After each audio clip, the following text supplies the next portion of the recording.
Welcome back to the SBS podcast. We got another action-packed agenda for you today in the best possible way, discussing UCLA's big win over the Ohio State Buckeyes this past Sunday. We also talk Mick Cronin and his 500th career win. We discuss the crazy Big Ten schedule coming down the stretch with UCLA eyeing a coveted 4 spot for that double bye. Big game this Friday night versus Purdue and West Lafayette. And most importantly, UCLA women's basketball's huge game versus the USC Trojans this Saturday night for the Big Ten title.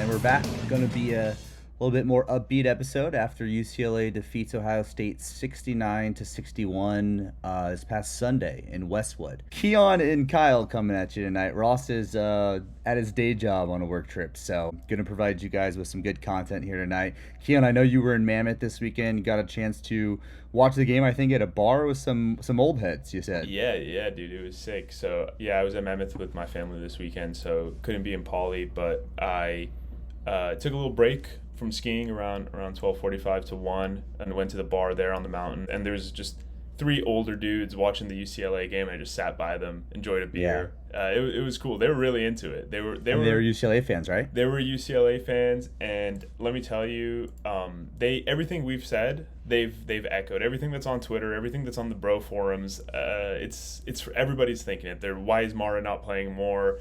All these things, the free throws from last game. So I introduced them to the pod. Hopefully they figure out how to listen. They said they were a little technically challenged, but hopefully we got a couple new listeners. Hopefully they can figure out how to get over to Spotify and listen, because definitely a lot better game. Mara picked up more minutes. Free throw shooting was much better. Still only about 75% from the charity strike, but back on track, as I mentioned, 69-61. That puts UCLA at 20-8 overall this season, and 11-6 in the Big Ten Conference, with a lot left to play for.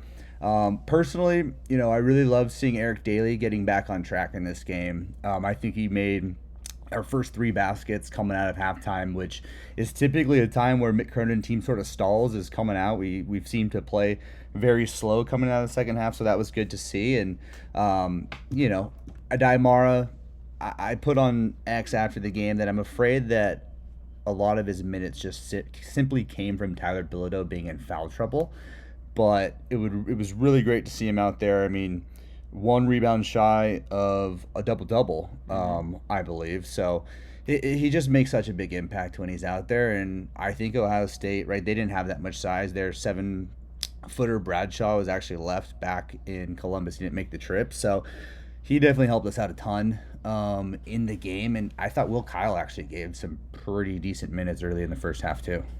Yeah, dude, Daly, 20 points in the game, in a game that was pretty defensively lacking, I would say, especially the first half. Challenged. Yeah, totally. It's huge to have some guy to come up and get out of his funk. He almost had a double-double as well, with if he grabbed a couple more boards.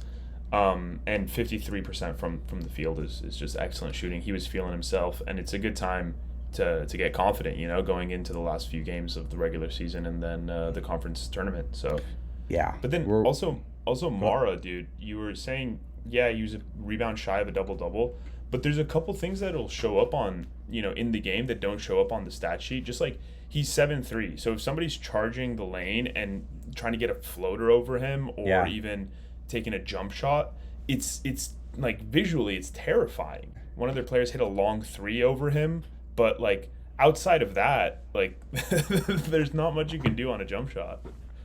No, there's a lot of shots where even just point guards sort of getting to the rack and trying to get downhill, and they sort of have to throw up a tough floater over him and his reach. It's definitely very, very tough. And even if he doesn't come up with a block necessarily, just his presence out there, I think, I've said this all along throughout the season, just his presence being on the floor. Like 7'3" players do not grow on trees in college basketball. It's not something that you can take for granted. And Kobe Johnson, 1 for 8 from the field, did not have a great day shooting the ball, but he had 13 boards, 6 of those being offensive. Kobe Johnson does not have that many boards if Adai Mara isn't on the court blocking people out. So when Adai Mara is on the court, even if he's not getting a board, we're just a better rebounding team all around because he takes up so much size in the interior. So you know, I'm going to die Mara truther. I get on Cronin when he doesn't play enough. I think we've won every game by 5+ points in which he's played more than 20 minutes this season. I mean, he was exactly at about 20 minutes this game, but the more and more minutes he plays, I mean, I'm really excited to see him next year. I hope he doesn't end up, sort of testing anything. But, I'm sure there's a lot of people that want a 7-3 center. Yeah, and the people who kind of defend Mick's, rotation choices with leaving him out are kind of saying, well, on the offensive side, he's not that great, and it's true. He has a little bit of a tough time with any sort of shot that's not a dunk. You're kind of worried it's not going to go in. But he had a little kind of baby hook. I don't know if you saw the video and then it pans to Kareem. And he's like, fuck yeah. And it's like, bro, Kareem, like if Kareem is giving you a reaction, this guy needs to be on the court.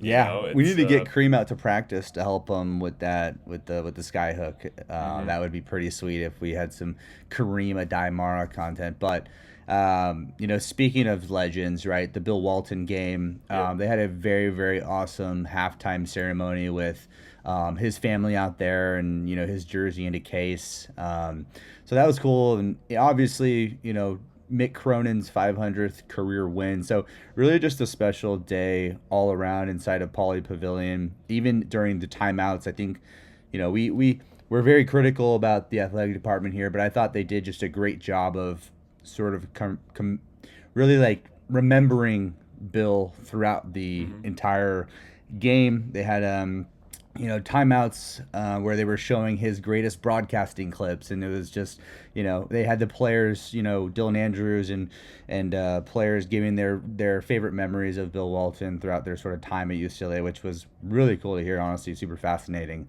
And not many people left their seat at halftime, sort of stuck around for, really, really cool. Whole family was there, wife. So I thought they did a great job. I do want to obviously we always got to talk about a slight negative. Dylan Andrews. At this point, really, where do we go from here? 1 for 5, another 20% field goal percentage day.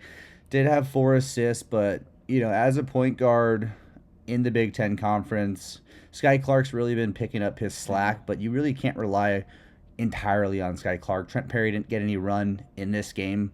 Dylan Andrews in 29 minutes, you would just expect a lot more at this point from a junior, and I know we've sort of been saying this all season. It seemed like he turned the corner there for like 3 or 4 games, but he's sort of back to his beginning of the season self, it feels like.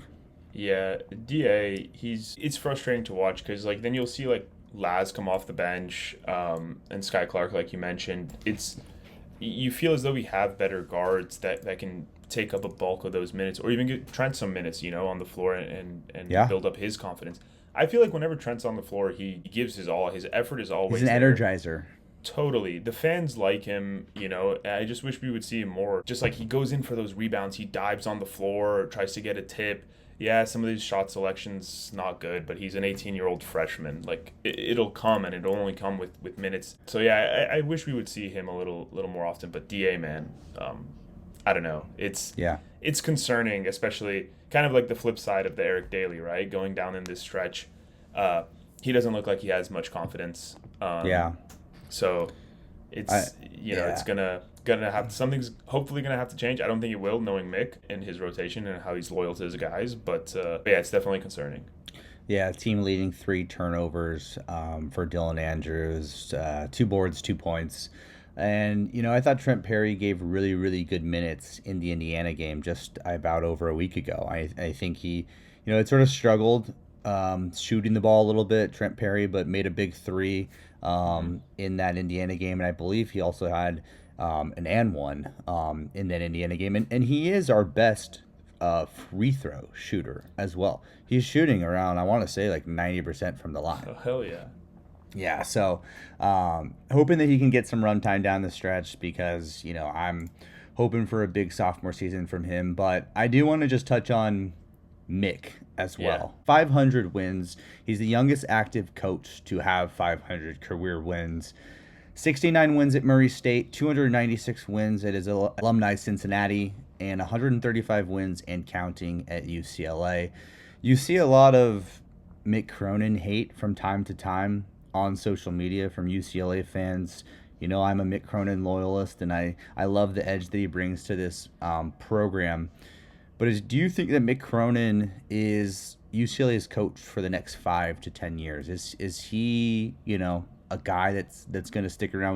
We've heard talks of he can't recruit the high school players. He's sort of more of a portal guy. What are your thoughts on that?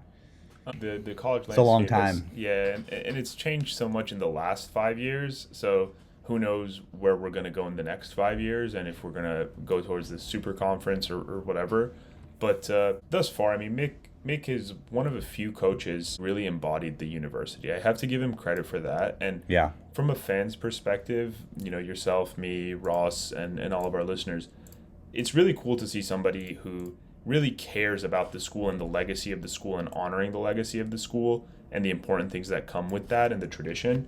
That part I really like. He does have trouble recruiting high school. I mean, we saw it in the Gilbert Arenas video. Yeah. That we I hope shouted that out never last got week. posted. Yeah. One thing I really like about Mick is he's super authentic. Yeah. You know exactly what you're getting. He's not going to lie to you as a freshman. He's not going to lie to you as a transfer. And that's why the players really do like him. They wore those 500 win shirts at the press conference after the game. And you can tell the way David Singleton talked about it with us. Like, they care. And Russ even as well. Like, they really like Mick, and they want to go to battle for him. And I think that's rare nowadays, especially when these guys are essentially like mercenaries, right? You're just paying them to come in for a year or two and just do their thing. So 5 to 10 years, I don't know. But can we get a better coach than Mick? How many are there? 3, 4, 5, maybe. And they don't, hop on the market too often. Right. Yeah, well, I mean, we at least know that, players, as much as it seems like from the outside he is a coach that many people are not going to want to play for, just for the sheer calling you out, not afraid to get in your face, get yanked. We've heard Jalen Clark, as recent as a couple weeks ago, go on the presser in a recent post-game conference with the Timberwolves saying, I played for Mick Cronin. I was taught to play the game the right way. I was, I was pulled as a freshman when I made mistakes, and that sort of, taught him how to play the game of basketball. And, we're going to talk about him later, but look at the guy. I mean, he's playing great for the Timberwolves since coming back from injury. Jaime Jaquez, I mean, the team that Mick Cronin, when he came to UCLA, he didn't lose any guys to the portal, which is pretty much unheard of nowadays. You get a new coach that comes in and guys just scatter and test the waters. And, there's been guys that have come and gone, Mackie Tien, Will McClendon, but those are for other reasons, right? Those guys aren't going to get a whole lot of runtime. And personally, I don't think those guys were UCLA product, So I do think that Mick, has a lot of weight, and, he's shown that he can develop players. And a quote really stuck out with me yesterday from his press conference, and I wanted to read it out here. A reporter asked him about sort of the backlash that he gets for being so outgoing and so openly calling out players and all this stuff. And he said, I worry about when Sky and Eric are 28, not now. Are they going to say that I cared about them to teach them right from wrong? I wake up worrying about what they think of me when I'm 28, not at 18. When they're 28, what was Mick Cronin all about? Did he let me do things I shouldn't have been doing just because I was scoring points for him? Or did he sit me down and try and change my ways as a man? And to me, that is way more important than winning 500. I thought that quote was like, I mean, he mic dropped after and he left after he said that. But how can you hear that and sort of not want to just, run through a wall for the guy? I mean, he not only, cares about you as a basketball player, developing you as a basketball player, but, when you go and play for Mick Cronin, you're going to learn so much just as, an adult. When you're 18 going to college, I mean, when I showed up at UCLA, I didn't know anything, Coach Savage in the baseball, program taught me tons personally. So sort of guys like that you want to learn from and play for and obviously develop under. So I just thought that sort of quote was, cool and meaningful and something that, I hope would carry more weight with high school recruits today. Yeah. But they're after the Maseratis and the money and, all the big and shiny things. And by the way, that's a good segue to a point I wanted to make about Mick. And we've said that he motherfucks people and he pulls them and he yanks them and he treats them like men. these cats are getting paid like men now, right? They might be 18, they might be 19, right? But they're getting paid hundreds of thousands, if not millions of dollars. These teams have salaries essentially. Yeah, teams have And GMs nowadays. right, exactly. And so there's a certain level of not just performance, but kind of decorum that they need to keep themselves to on and off the court that's kind of expected from a professional franchise, right? You're getting paid now. So I think a coach has every right to do all those things, and the fans can be critical of the players. But Mick does really care about the boys. And I've heard it 100%. from himself and from David Singleton, Russ Stong, our friends who've played under him. Yeah, 100%. Shout out to Mick Cronin, 500 career wins. Shout out to the entire Cronin family. Shout out to Dan Cronin for being so active on X. Mick's brother. Shout out to Dan. I want to segue over to sort of looking ahead. Obviously, we have a big game this Friday night versus Purdue. But before we get to that, sort of the Bruins down the stretch here. We got 3 more games. There's some teams, with 4 or 5 games. Michigan just snuck out a pretty ugly win at Nebraska about, an hour ago. But UCLA sits at 5th in the Big Ten Conference, obviously battling for that coveted top 4 spot, which gets you that double bye in the Big Ten tournament. UCLA holds the tiebreaker, I believe, over 2 of the teams in front of them, Wisconsin and Michigan State, and then do not hold the tiebreaker over Michigan and Maryland. And Purdue, we're sitting exactly even with them at 11-6, so that makes this Friday night's matchup even more important. At the same time, makes Tuesday night's loss against Minnesota hurt that much more because, we could really be sitting in a top 4 spot if we just take care of business against a team that's battling for their lives in the Big Ten Conference. But Michigan State, Michigan, Wisconsin, Maryland, UCLA, there's a lot of tough games still to be played out in the conference. I mean, Michigan State goes at Maryland versus Wisconsin, at Iowa and Michigan. Wisconsin's got to play Washington, Michigan State, Minnesota, and Penn State. So there's a lot still to play for down the stretch here. And I think going 2-1 with a little bit of help from some other teams and some losses can potentially get us into that final 4th spot in the Big Ten tournament, which would be lovely because I think UCLA, correct me if I'm wrong here, Kian, but probably on a 6 or 7 seed right now, I would think, in the Big Dance. But we go 2-1 down the stretch, potentially 3-0. I mean, Purdue's struggling, and maybe a semifinal or make it to the final of the Big Ten tournament. I mean, at that point we would be somewhere around 25-9, 26-10. That's a You can make that's a a case for a 4 4 seed. seed. That's yeah. a 4 seed to me, right? I mean, you got Wisconsin. I see a lot of projections right now. Wisconsin's on the 4 seed. Michigan State's probably a 3 seed. They've really come surging on since they lost to us. Maryland is really, really good. I mean, those 2 centers they have. So I think the Big Ten Conference is probably going to be about a 10-bid conference. And I'm really hoping that UCLA can power on down here on the stretch, have a good showing in the Big Ten tournament. And, I mean, I'd love to sneak up into that 5-4 range because then we don't really have to, as a 7, you got to play a 2, right? And I believe in the second round. As a 6, you get a 3. So sort of all about, who we can match up with and would love to stay out west personally. Yeah, I mean, we've seen how this team is done when they travel east, right? Not good. So if we could stay on this side of the central time zone, I'd really appreciate it. But yeah, like you said, we were sitting here a week ago after the Minnesota game, all doom and gloom, and rightfully so. But one thing that I think we mentioned was, maybe that four spot in the Big Ten is done for, and it's a week later it's right back alive and kicking.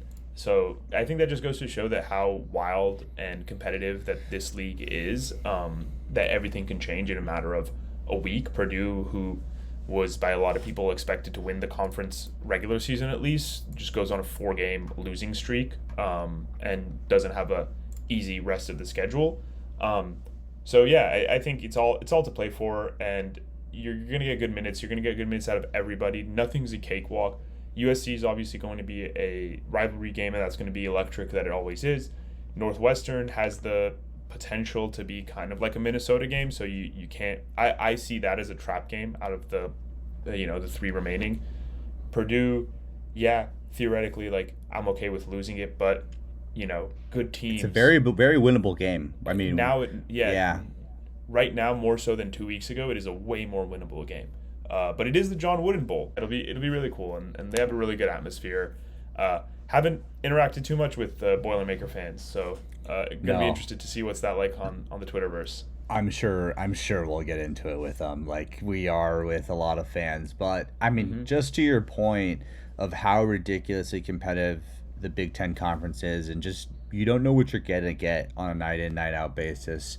I mean, Oregon the other day, I don't really know what happened to them. I think our 28-point beatdown on them in Poly just a few weeks ago sort of set them, down a rabbit hole. But they go to Wisconsin on, I believe it was last Saturday, and are down 55-39 with 12 minutes to go in the second half. And I'm looking at the ESPN analytics right now. Had Wisconsin at a 98% chance to win that game, up 16 on the Ducks, and the Ducks comes soaring back to beat the Badgers and ultimately really help out UCLA, giving the Badgers another loss in front of them. And Wisconsin's got some tough games down the stretch as well. So it's just so fascinating to me. If you take a look at the Big Ten standings right now, let's see, you got Michigan State, top ranked team at 22-5. You got Michigan, top ranked team. I think they're 20. Maryland, I think, is like 14 or something. Wisconsin's around 11. Purdue is ranked at 20, and Purdue is 19-9. They're 11-6 in the Big Ten Conference. UCLA is 20-8 and 11-6 in the Big Ten Conference. Yeah. What do the AP people have against us at this point? Because all around us there's rankings, and then we're the only ones that are not ranked. Yeah, and you look at other conferences and they have teams with worse resumes. Kansas, Memphis, I'd even say. Marquette at this point. Whose strength of schedule is nowhere in comparison to ours, yet we're still not ranked. But as we've discussed with David Singleton and amongst ourselves for a long time, we just stopped giving a shit about the AP voters. They're as stupid gets. But a point about the Big Ten, even some of the bottom feeder teams, you look at like Rutgers and like Dylan Harper. Like if Dylan Harper has a night for Rutgers, they could beat almost anybody. And they've handed, I want to say, Nebraska a loss, and they've also handed Illinois. I think they beat Illinois as well. Oh my God! Illinois took a beat down to Duke on Saturday night. I think they lost by 40. Why do they play? That was insane. Is there a reason Illinois and Duke play that I just don't know? Yeah, that was weird. That almost felt like that odd non-conference game that's like scheduled at the end of the football season. It's like the Fresno State game. Yeah, that was strange. Yeah, it's like the Fresno State game, like the week before you play SC or something like that. But yeah, it's like, why is this here? Yeah, I saw Shire, the Duke head coach, put out something that was like, I think they played last year. I don't know if it was in MSG or what, but he's like, it's good to have these non-conference games late. Like, it'll prepare us for the NCAA tournament because obviously they're not going to be playing ACC opponents. So I guess he sort of sees it as like, all right, maybe you were playing outside the conference late, closer towards March, which I think is a stretch. I mean, you play your non-conference and your non-conference in basketball, and you don't play them in the middle at later end of February. But anyways, hey, if we're doing a little look around college basketball, though, how about Arizona? Can we drink some Arizona fan tears? Oh my God, yes, Arizona on Saturday night, BYU. I mean, personally, it was Tony Padilla. It was a bullshit call. It was a horrible call. Horrible call. Tony Padilla is the same referee that called the charge on Amari Bailey in, I believe, the 2022 or 2023 Pac-12 final against Arizona, where we ended up losing by 2. But same. Shout out Pac-12 refs. Yeah. didn't never Still, didn't still kicking. yeah, didn't get rid of him. They obviously just moved to other Yeah, conferences. So yeah, Tony Padilla with an outrageously awful call, and then as scum gets, Arizona yeah, fans, starting a chant, fuck the Mormons or something like that along the yeah. lines, like just, you know, uh, I mean, it's surfaced everywhere. Barstool, ESPN's picked it up, but like Crazy. that, that's them. And then The forcing your university to put out a statement being like, "Hey, we don't condone this behavior," is so bad. Like that's so bad. Yeah, but that is, I mean, sorry BYU fans, but get used to it because that is who you're going to be They dealing suck. with Yeah. for year in and year out. We had to deal with them in Vegas at Pauley. Never made it out to McHale, but I'm sure if I did, I'd be hearing tons of slander. Maybe we're gonna have to make it out to Illinois at some point because I think that there I think are we might new have to. Arizona. Yeah, I I think think we're we gonna have might to have go to. do a Illinois swing and maybe throw in like an Indiana or something Yeah. at some No point. way I'm going to SBS on the Champaign, road. Illinois. Yeah. No way I'm going to Champaign, Illinois just on its own. Oh Some no, fucking yeah, seventh no. circle of hell. Honestly, Illinois fans are really the only Big Ten fans that I've sort of got into it with yet this season. I mean, Michigan State a little bit, but my Michigan God, they State, came out in yeah. numbers. Yeah. Michigan fans are always weird to me because it's like 80% of them didn't even go to Michigan. Yeah, Which is they always have like kind a of been strange. relative. It's like the same Yeah. thing with USC. And Notre Dame. Notre Dame's the same thing. You'll be like, "Oh, you're a Notre Dame fan. When did you graduate?" And they'll be like, "No, no, no. My uncle's ex-wife's brother went to Notre Dame, so I'm a Notre Dame fan." And it's So the same thing with strange. Michigan. Yeah, so that's kind of just weird. More so than I dislike their fans. It's just kind of like a strange fan base. Wisconsin fans were sick. I do have to give them their credit. They came. There was a lot of them in Pauley that game. Uh, Yeah, there but were Badger fans were cool. They not many chirped. Ohio State fans on Sunday. I I was was very surprised because that's surprised. another bandwagon team like Yeah, Michigan. I thought Ohio State fans were going to be out in numbers, and I mean, they were far and few in between in Pauley on Hmm. Sunday. So, not sure. Maybe there's not a big LA presence. Maybe none of them really make it out of Columbus, but Maybe maybe a good they, idea for the three of us one time when Ross is back at the end of as we wrap up the season is to do a Big Ten yeah, fan power rankings. Now that we've yeah. done the football season and the But how are we basketball going to season. rank them? Are we going to rank them on like who we don't Worst. dislike Yeah, them? yeah, Okay, worst, worst. worst. One, Worst one, to one is interact Illinois with. for sure. Yeah. Oh, But yeah, 100%. then we can talk about the rest. Gotcha. Yeah, we'll have to do that. We'll have to bring that up to the boss. All right. So this Friday night, Fox College basketball, Big Friday, 5 p.m. versus Purdue Everything's in big with Mackey Fox. Arena. Everything is B1G. Everything is big. It's big noon 5 p.m. Tip off versus Purdue in Mackey Arena. It's gonna be another B1G environment that this Bruins Hmm. team is gonna have to be ready for. At this point, we should know how to play in these games. Coach Cronin has to know how to coach in these games. I feel at times like he's sort of lost his temper on the road. Some Hmm. technicals, I think in Champaign, I think he got ejected. Either it was at Rutgers or Maryland. Yep. At that point, with losing that many games in a row, I would have been ejected too if I was Hmm. Coach Cronin. But I really like the fact, and I think this is sort of going to go overlooked, that the Purdue game is coming before the Northwestern game on this Hmm. road trip, right? So you have the big game first versus maybe a little sleepy crowd at Northwestern, Hmm. bottom feeder team of the Pac-12, and potentially that's what happened with Minnesota last week. I mean, Hmm. I know what happened with Minnesota last week. It was free throws. Yeah, for That's what sure. happened, but yeah, I mean it's a very winnable game. Kian, let's get your thoughts first. Hmm. Purdue preview. They've lost four in a row. Yeah, yeah. So I think that makes it the best time, right? They're Yeah. kind of on their heels. They're trying to stop the bleeding. So I don't think they're. I don't know. When I see a team like this, I feel like they're going to come out to play to not lose, not to play to win, if that makes Mm-hmm. sense. Yeah. So I think they're going to be a little trepid, and their offensive slump in that second half versus Indiana was insane. I mean, if you Yeah. look at the, can you pull that up? What was the How many Yeah. points did they score in the second half there? I was just about to, I know they had a ton of turnovers. Yeah. 21 points in that second half. Yeah, and they had what lead going into that? They were up by 12 at half. Yeah, yeah, geez. That's really bad. And it comes from UCLA, who had also a terrible first half of offense. But at least we shut it down defensively. I think I saw somewhere that they had like 2 points with 11 minutes left to go in the second half.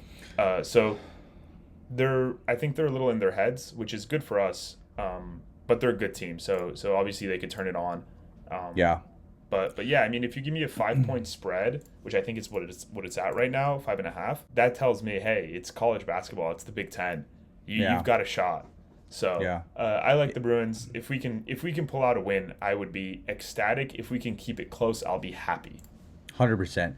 And I mean, I think that, doing a deep dive into Purdue's numbers during this 4-game losing streak, you look at Trey Kaufman-Renn, he's their big. I really like his game, and he sat behind Zach Edey for 2 years. And sort of this year having, his moment. You don't really see that in college basketball these days. A guy that sort of sits and waits his turn behind, the national player of the year, and he just comes out and is averaging 19 points a game.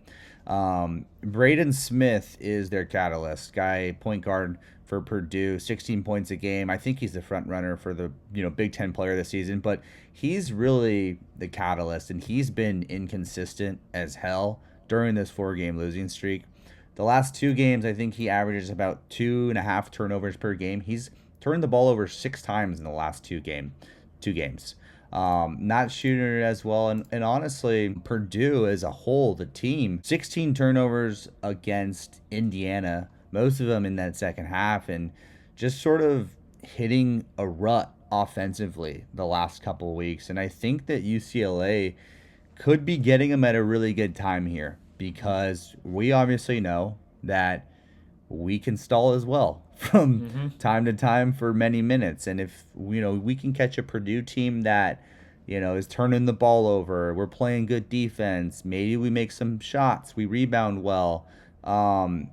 I think that this matchup, sort of the way that they're trending, we couldn't really catch them at a better time for our style of play, which I think for UCLA fans, if it's plus 5.5, I'm putting a good chunk of change. And seeing Daly shoot it the way that he shot it on Sunday, we're going to get some point production for him. So it's been interesting, because they've, hit all of their averages from the field goal percentage and 3-point percentage as a team during this stretch.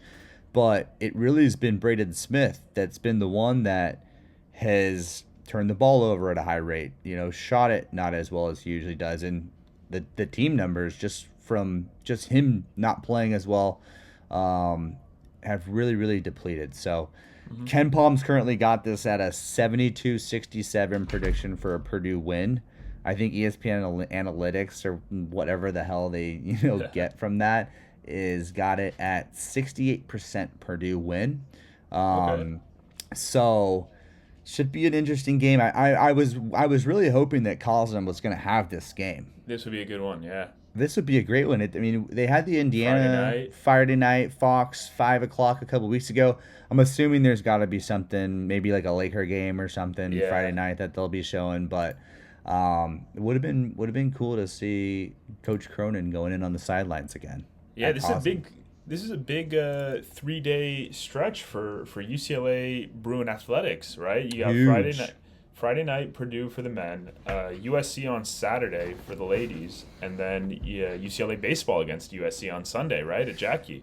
Yeah, so that's a great segue into sort of the next topic we want to talk about. Kian mentioned big weekend for UCLA athletics overall, and we got a lot of sports competing here.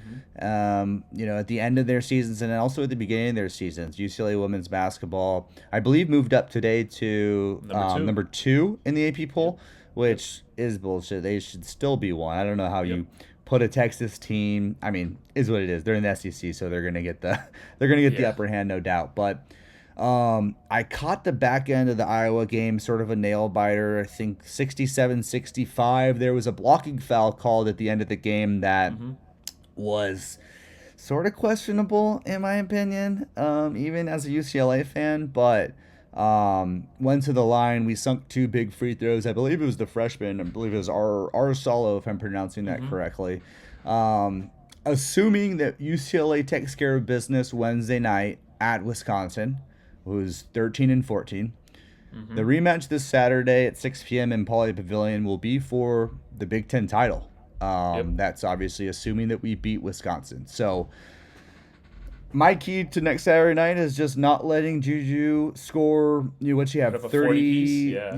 Drop a 40 piece in our face. I mean, if she does that in Pauley, drops 30 plus, and they win the game, they deserve the number 1 seed in the West for beating us twice. Yeah. And I want to dish out all the hate to SC and all that, but she is a hell of a player. She's great. She's so good to watch. But anyway, I wanted to jump really quick back to the Iowa game. I reached out to one of my friends who's on the coaching staff at women's basketball. That is a tough environment to play into. What Caitlin Clark did for women's basketball in general, but also Iowa as a program, that place is rocking. It's a hard environment to go to. It's like historic now. Exactly. Yes, very much. Yeah. But they're so good to watch. Lauren Betts is a fucking monster. She's so good. Give her the Wooden Award. That's my take. Be the first Bruin since Kevin Love to win the Wooden Award. That would be electric. And she's coming back for her senior season. Wants to play with her sister, I think. Wants to play. Yeah, her sister's going to be coming in next year. I also hear that Mick Curran should be going after the younger brother as well. He's a 7-foot center, I believe, as a freshman in high school or something like that. Let's go. So if the Betts family somehow is tuning in to this podcast, let's get a visit. Yeah, let Mick cook and get that kid in Bruin Blue. They're pretty active on X, aren't they? I see both. They've replied to my stuff. Yeah. Hell yeah. Yeah, they've been active. The dad has also got a Tottenham profile picture on X. So have you guys commiserated over that? No, one day. That's a double win though in my book. If you're a Bruin and a Tottenham fan, you are the shit, and you know what's going on. There's not many of them. No, definitely not. I want to just say, Saturday night, I'm hoping to go to the game. Ticket prices are pretty hefty right now on the secondary market. I know it's sold out. If not, I'll watch it at a bar somewhere. It'll be all good. But Kiki Rice, to me, is really got to be the X factor in this game. I think in their first matchup, especially in that fourth quarter, she just sort of seemed very, very timid. And honestly, at times, I feel like she doesn't trust her shot-making ability enough. I mean, she's got a great stroke. Her field goal percentage has gone through the roof this season. And there are times when she comes around a Betts pick and roll, and it's almost like maybe she's directed, hey, 75% of the time, you better be getting that ball into Betts. But there's times where she's, got a good mid-range, where we see DA pull up. And she's just got to trust that shot. And I feel like on Friday night, the last time that they played, she got away from that and she started forcing post entries that, are just never there. So it's going to be a great game. It's going to be an electric atmosphere. Pauley Pavilion sold out. First sold out game of not the first year. Sold out game. They had South Carolina. But yeah, it's gonna be. I think it's gonna be so electric. I'm really excited. Yeah, you're gonna be there. Yeah, I'm hoping to get my hands on a ticket. We will see. Couple more things to wrap us up here. Jalen Clark, just want to give a big shout out to Jalen Clark. Dude is absolutely balling out for the Timberwolves last night. 14 points on 6 to 7 shooting last night versus OKC. Before, I think he went out with a concussion, if I'm not mistaken. Were you watching the game or? Yeah. My girlfriend's a big Timberwolves fan, so it's kind of cool to have. Yeah, it's kind of cool to have a UCLA crossover for me to get a little investment into the team. Yeah, he went out with the concussion. He did tweet out today that he was like, all good, thanks for the wishes.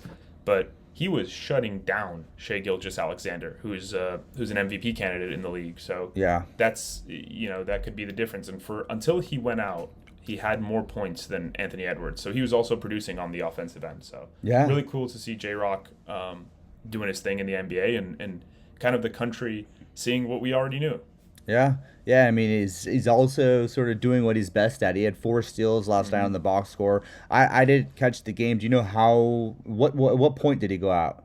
It was the third quarter, I think. Okay, so But geez, yeah, 4 steals in yep. 25 or something minutes, probably Hmm. maybe a little less. But it is great to see Jalen Clark's sort of progression as a UCLA basketball player. It really just felt like by the end, and obviously wish we had him for that run, but by the end of his time at UCLA, really a confident shooter and sort of got a really good feel for his stroke. So I'm really happy to see some success for him Yeah, that 3 points in the league. USC was Oh, big, that was big one, huge. Right, and that's that game. confident. He Yeah. missed the first one, got it Yep. back, and put that back up. And I was right behind that basket, so I had a great vantage point of that. That was a electric environment. Hopefully, maybe some Kiki Rice 3 pointer to Yeah. win this Saturday night. Be electric. Um, Want to shout out 2 teams that are obviously close to my heart, being an alumni. But shout out to UCLA baseball, starting the season 6-1. Had Cal Poly slow in week 1, which they swept. Went out to Texas and played in a little tournament this weekend. Went 2-1. They got a big week ahead. They play ASU twice this week in a midweek, Hmm. and we got, I think, Vanderbilt, UConn, and USC Yeah, those are coming some to big town names. for the Dodger Town Classic. We're gonna be at the UCLA USC game next Sunday in the VIP left field section. So any SBS followers that want to come out to Jackie Robinson Stadium, catch a ball game, let us know. We'll be out there. And UCLA softball starting the season as well, 14-2. Coach I is just, I mean, you can put her up Year there with after the year. goats. Yeah. Yeah, Year it's after just year. It's honestly, UCLA softball is like watching the Dodgers. You do not need to watch this team until they make it. I mean, they're going to Oklahoma City Yep. practically every single season. Hmm. They're a top 5 team every single season. They got bats, they got pitching. I mean, it's usually softball and Oklahoma softball are really the big juggernauts. Yep. In NCAA softball. So going to be exciting to watch those 2 teams continue throughout the spring. And, as we didn't dwindle down here in basketball season, we'll probably be chatting about them a little bit more. So, Yeah. um, Kyle, should I Kian, bring my mitt? I've never been to left field at Jackie Robinson. Should I yeah, expect the fellas to hit some dingers? Should I bring out my mitt? yeah, Or is I All hit a American outfielder gonna come swoop one no, over me? no. I'm gonna be in the complimentary food. Me and Bob. Shout out Bobby Kaiserman. We're texting back and forth today that we're gonna have a hot dog eating challenge. 9 for 9 innings. 9 hot dogs for Just hot nine. dogs? No beverages? The 999? No beverages allowed at Jackie Robinson Stadium. That's a topic Boo. of discussion for a whole nother segment. Jackie But Robinson Stadium itself could be a whole episode. Oh my God, yeah, exactly. But we'll be on the booze pregame. We Hell will yeah. show up ready to give the USC left fielder hell. USC left fielder, if you're listening to this podcast, Just don't don't show even, up yeah, Sunday. don't even come.